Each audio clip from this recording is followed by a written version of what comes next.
we welcome in the host of The Sheet with Jeff Marek. Hello. Weekdays, noon Pacific, on the Nation Network. And typically Fridays with us, but thank you for hopping in here on a Thursday. Weird weeks for all of us here, scheduling-wise. Yeah, it's a with tricky one for me, driving to Montreal after my show today. Oh, wish me luck. Wish me luck. Especially in the snow. Oh, my God. Well, I was up at 6:30 shoveling both my place and my in-laws as well. So we'll see how the drive goes down the 401 to Montreal here, boys. You going to the game Saturday?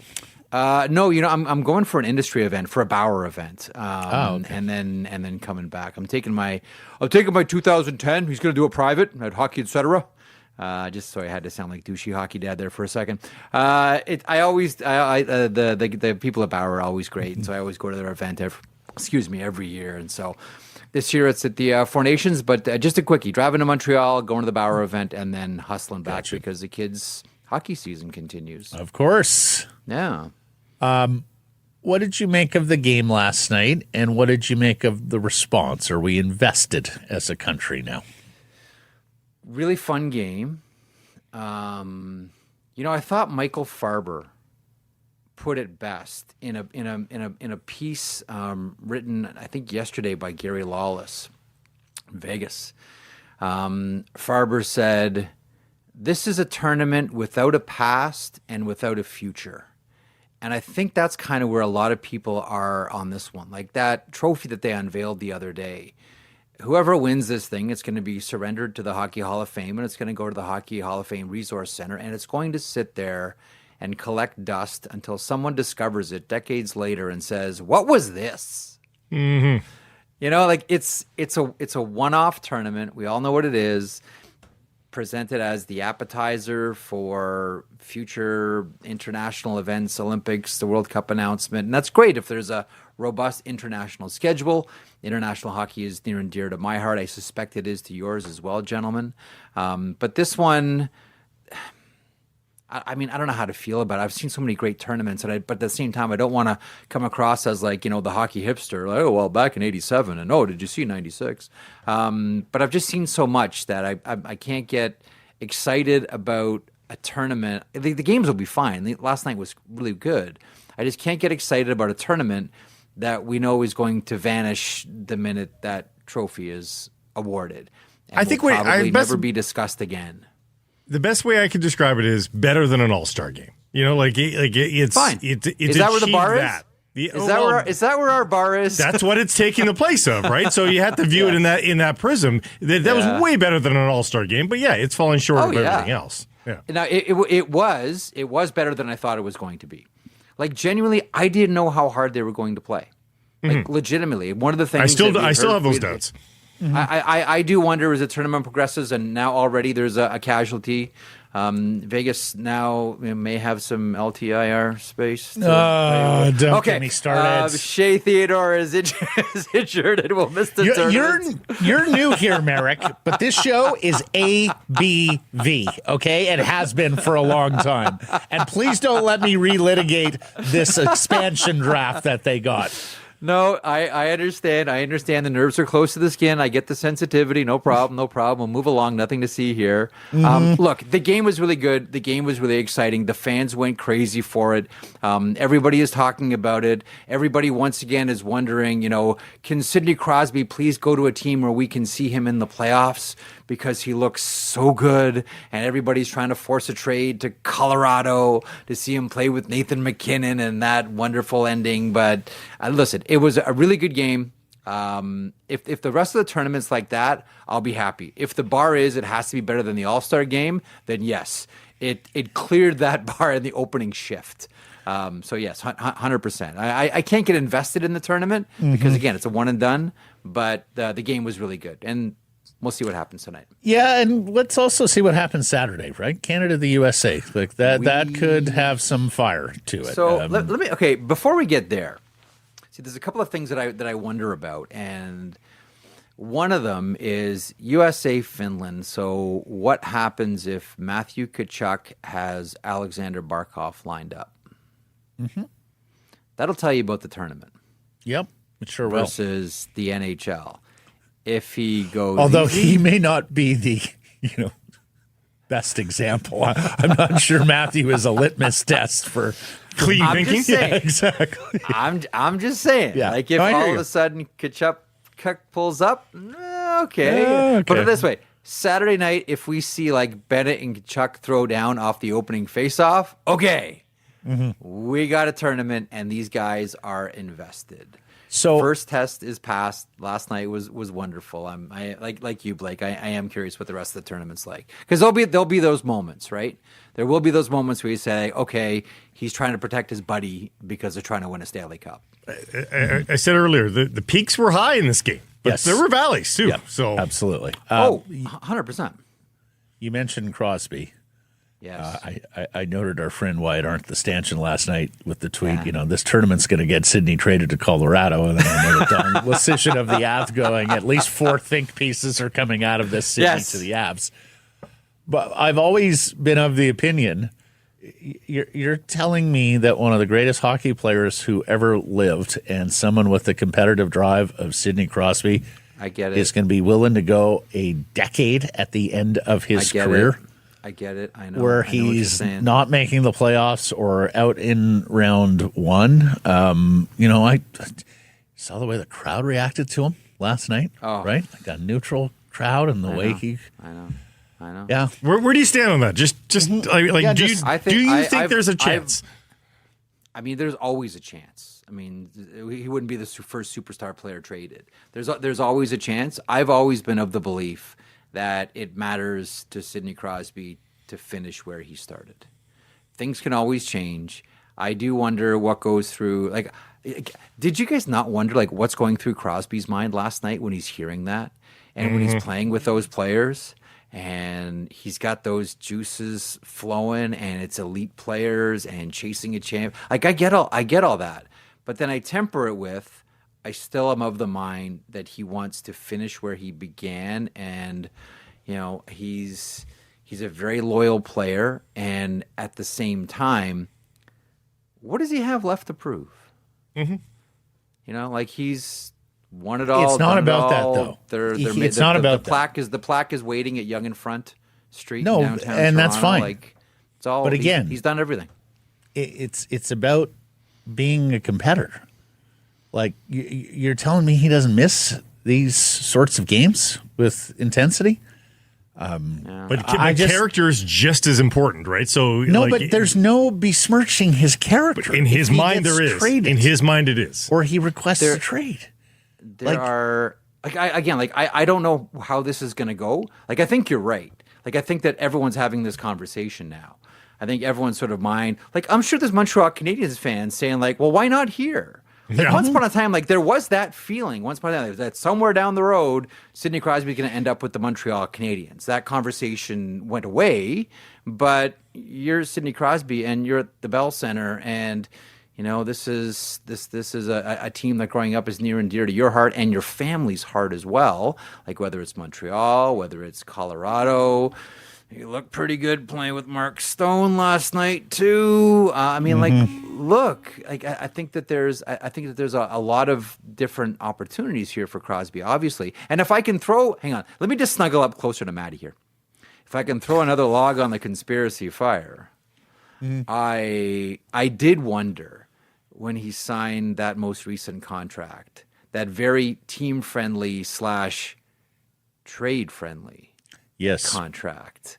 That's the other part of this. Oh, look at Sid doing a solid for the Pittsburgh Penguins. He made sure that a contract's not going to get in the way if he wants to go. So put it this way: there's enough to feed the grassy knoll set here.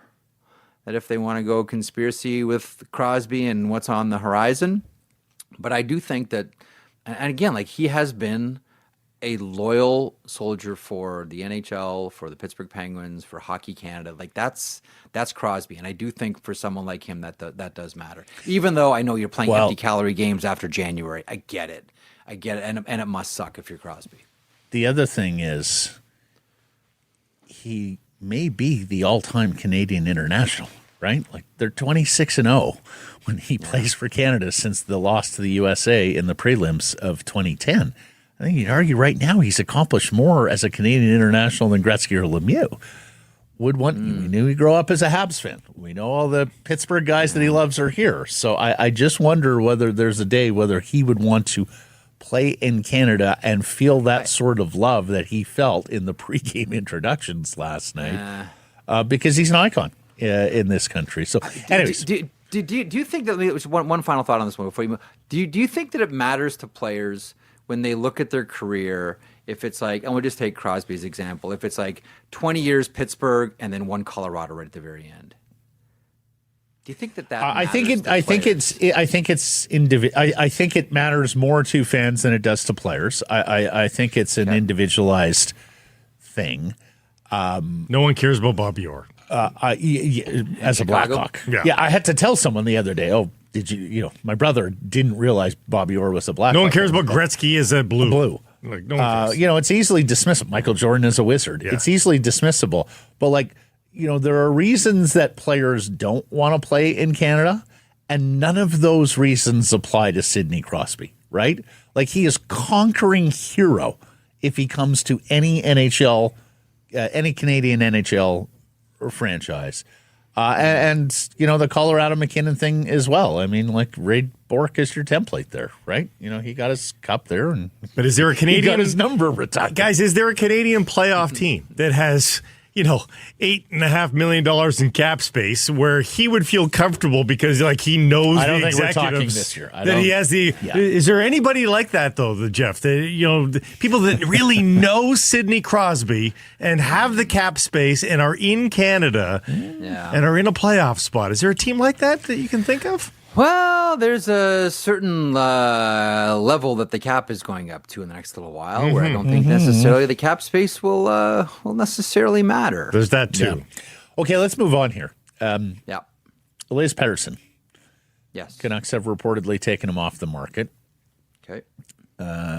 What's at stake for him at this tournament, and what did you think of him last night? I thought he was okay. I mean, I thought that Adrian Kempe was the best player on the ice for Sweden yesterday. I thought he was exceptional. He's kind of hidden in Los Angeles, I think, for a lot of people, and kind of in a lot of ways buried behind a very defensive system, and has been for a long time. And that's one of the reasons why I really enjoy international hockey, is when you get a chance to see someone. This is the way when we'd always love, international tournaments would roll around and we could see Marian Gaborik actually play. And not have bungee cords attached to his hockey pants. And every time he went into the offensive zone, Jacques Lemaire would pull him back. So I think that when you get players like Adrian Kempe into an international tournament, all of a sudden you say, yeah, man, on a more offensively minded team, this guy could really do a lot of offensive damage. Not that he doesn't already for the Kings, but he could really, really dent some teams here. He's that guy. I thought Kempe was excellent yesterday. I tend not to put too much on one tournament like this vis-a-vis Elias Pettersson. I think put it this way. I don't know that he's going to hurt himself, but I think that there's a potential for him to start to change the conversation positively if he has a really good tournament. Because I don't think that anyone's expecting Elias Pettersson to go in here. Although, the Swedes, as we know, are sort of weak down the middle.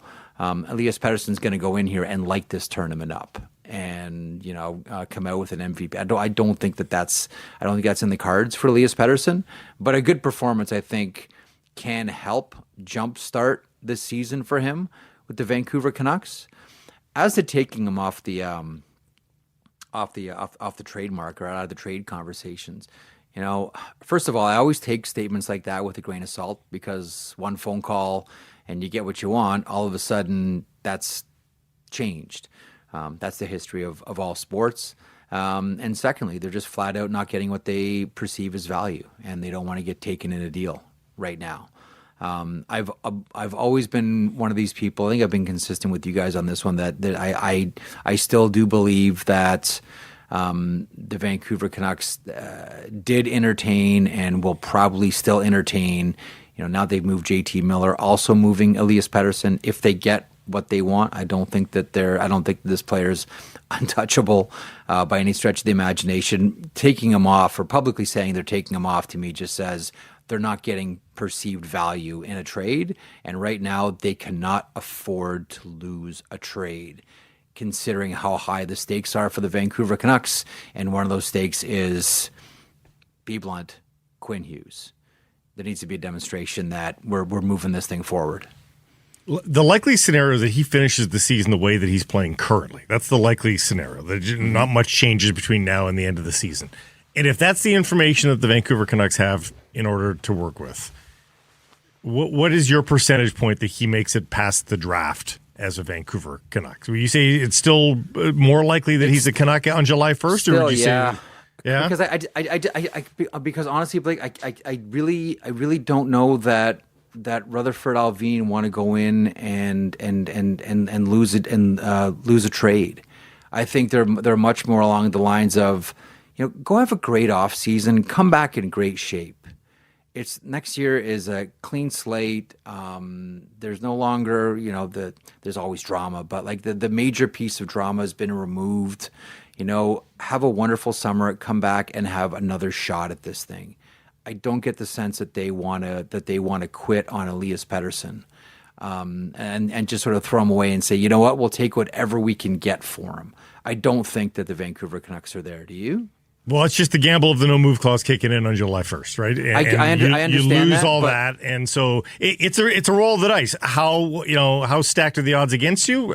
No one really knows that because he has bounced back from a slower season back in 22-23 with two basically 100-point seasons or close to it. But you just never know. This is a very odd season to watch him right now. Like, it does not look like the same player. Yeah, and I don't know that. I mean, listen, no move clauses can be an obstacle.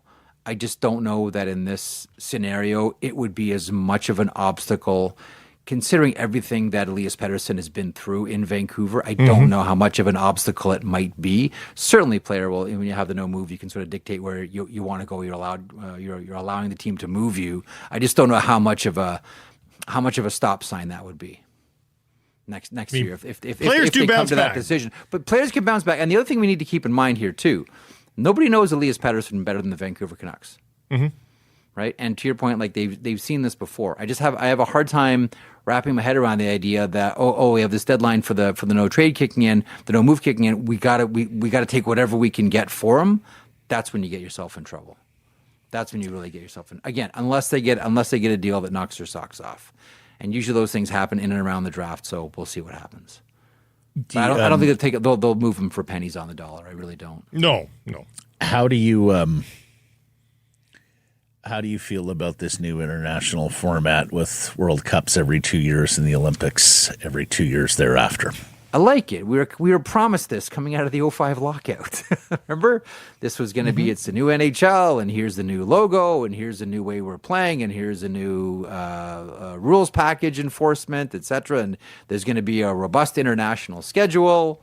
Because let's not forget, like the last thing we saw before the lockout was the World Cup of Hockey, and then the day after the trophy was awarded, the NHL got locked out. I like it. I think that it's healthy for the game. I do wonder, I wonder about a couple of things here when it comes to international hockey. Kind of quietly, the NHL is opening an office in Zurich. Now, they've never had this before. And so I wonder if this means not just more international hockey, like things like World Cups and participation in the Olympics, but maybe more of an eye, because there's a new CBA on the horizon too, and probably a succession program here for Gary Bettman, and a new sort of vibe around the NHL. There's already a new executive director within the Players Association. I do wonder if that means that the NHL is looking at all the untapped potential that Europe has for this league. Like, I don't believe you're just opening up an office in Switzerland because you want to sell a couple of jerseys and you want to make some TV contracts smoother. Like, I think that it's probably more than that. So I don't know that we look at this just in a vacuum. I do wonder if the NHL is taking a more aggressive look at the potential that their league, their brand, these players, these teams have in Europe. And more so than just, you know what, we're going to send 4 teams, they're going to play a couple of games, and then they're going to hustle back to North America. Yep. Because it's been that way for a while. I wonder if there's a more robust schedule. Jeff, in soccer, It's very quiet, and it's in the vein of a lot of other leagues. Both football leagues and others, looking more and more at the international dollar. In soccer, Absolutely. North American teams bring in Chelsea knowing that they're going to get waxed 4-0, but it'll bring in the people and it's a fun atmosphere. Why have they never tried, the Vancouver Canucks, they're going to go play Berlin and Zurich HC, and it'll probably be 7-1 Vancouver. Maybe it'll be 4-2. But it'll be thrilling for the people there. Why would you do that? The NBA used to do this, and their teams would lose some games because it was preseason for them, and the other teams, It was their Super Bowl, right? Yeah. Oh, my God, we got an NBA team here. Let's give it our all. But they've never tried. NHL used to do this. Early 80s. I mean, it was always, for whatever reason, the Washington Capitals always went. Remember this? And then the Capitals would always be, and I think the Minnesota North Stars as well. But Washington always put up their hand to go. It was like they would send the diplomats, three or four teams. Yeah, I guess so. And it was always the Washington Capitals. As a matter of fact, correct me if I'm wrong. I think that it was a Calgary-Washington game, Sweden preseason, where we first saw Sergei Priakin play with the Calgary Flames. One of your listeners / viewers is going to correct me on this, I'm sure. But anyway, they have done it before. That was under John Ziegler, and that was when there was still that mystery. I mean, all the Russian athletes hadn't come over. There were players from Sweden, some from Finland, but there wasn't like the wave of players that we have now. I'll be blunt with you, Blake. I think one of the reasons why teams have always been shy about it is the fear of injury. Right. Do you remember when Carolina went and played, who was it, St. Petersburg, and they spent the first period taking runs at Eric Stahl? And everybody in Carolina is like, whoa, what are we doing here? It's an exhibition game, and our guy, they're trying to take out our star players for an exhibition game. Screw this. Not a chance. Messi plays in exhibition games in China. If you think there's more commercial activity available in Europe, I think it would make tons of sense. Okay, I would love to see it because the sort of the one thing that we don't have in international hockey anymore is mystery. We have it at the World Juniors because when do you see these guys? Well, you hear about them, but when do you get a chance to see them? Now international hockey is a collection of NHLers wearing different colored jerseys. Right. That's what international hockey, like that mystery of like 72 in the Summit Series, 76 Canada Cup, like all that mystery is all gone now because they all play in the NHL. Sunday, February 21st, 2010, the date of the last Canadian loss with Sidney Crosby in a Team Canada jersey. 5-3, the Americans over Canada here in Vancouver at Canada Hockey Place. Play along, Blake. Who were the goal scorers that day, Jeff Merrick? Oh, gee. So, hang on. So it was against the United States and Canada, United States. 5-3, Team USA. Who scored for Canada? Give me any of them from either side. Did Zach Parise score a goal? No, sir. Did Ryan Kessler score a goal? Ryan Kessler with the empty netter for Team USA in his home NHL arena. We have already mentioned one of the goal scorers in this interview already. Sergei Priakin. No, the guy who was getting runs taken at him, Eric Stahl for Canada. Yeah, Eric Stahl. One player is still active. Only one of the other goal scorers is still active. Only one of the other goal scorers is still active. Hang on. Is it Ryan Suter? Nope. Is it the American active or the Canadian active? Canadian. The Canadian. Well, Crosby? Yeah. Oh, okay. Oh, there you go. All right. One of them's an NHL GM right now. Drury. Yeah, very good. Oh, good. Nice. Well done. One guy scored 2 goals. Defenseman, USA. The first 2 goals, actually. Leach wasn't there, was he? 2 goals in the first period. 2 goals in the first period. Brian Rafalski. Rafalski with the big shot. Yeah. And then the game winner was Jamie Langenbrunner early in the third to give the That makes me feel old. There's one active goal and scorer. you may remember that was also Marty Brodeur's last stand in a Team Canada jersey, right? Yeah. They made the move to Roberto thereafter. Roberto took home the gold, and then Carey Price 4 years later. Anyways, I know you love your hockey. Brodeur should have had something in '98, but Patrick Waugh, part of the contingency of him agreeing to go was he had to play all the games. Mm-hmm. Sorry, Marty, you're wearing a hat. Charming, and then that's charming. Wow, they won the gold. Marty was the first through the mix zone. And because he was the first, we stopped him. He was in a rush. He was not really in any kind of mood to talk that day. Oh, yeah, it's great. Yeah, everything's wonderful. Anyways, thank you. Until next week. See you, Jeff. Thanks, gentlemen. We'll talk next Friday. Back at our normal schedule.